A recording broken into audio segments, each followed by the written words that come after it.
बिस्मिल्लाहिर्रहमानिर्रहीम। अस्सलाम वालेकुम नाज़रीन, आपको माह रमज़ान के हवाले से बड़ी ख़बर से अपडेट करते हैं कि माह रमज़ान की तारीखें चेंज हो चुकी है। उसके अलावा भी और भी बड़ी ख़बर के साथ आपको वीडियो में वेलकम करते हैं। जनाब, बिल्कुल 23 मार्च से माह रमज़ान शुरू हो रहा है। पहले 22 मार्च डेट बताई गई थी, लेकिन अभी 23 मार्च से माह रमज़ान शुरू हो रहा है।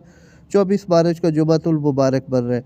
आपको इस माह रमज़ान की ख़ास बात बताते हैं कि इस दफ़ा माह रमज़ान में 5 जुमे आ रहे हैं। जी, मैंने आपको इसमें हाईलाइट भी कर दिया वीडियो में। बिल्कुल पहला 24 मार्च को जुमातुल मुबारक बन रहा है और दूसरा 31 मार्च को जुमातुल मुबारक बन रहा है। जी बिल्कुल, पहले 22 तारीख से 22 मार्च से माह रमज़ान की अपडेट हुई थी, लेकिन अभी डेट चेंज कर दी है रिवायत हिलाल कमेटी ने। अभी 23 मार्च से माह रमज़ान का आगाज़ हो रहा है। 22 मार्च से तरावियाँ शुरू हो जाएंगी।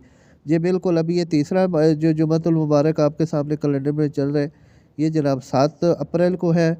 और जो चौथा माह रमज़ान है जी, सॉरी जुमा है, 14 अप्रैल से अपना 14 अप्रैल को है।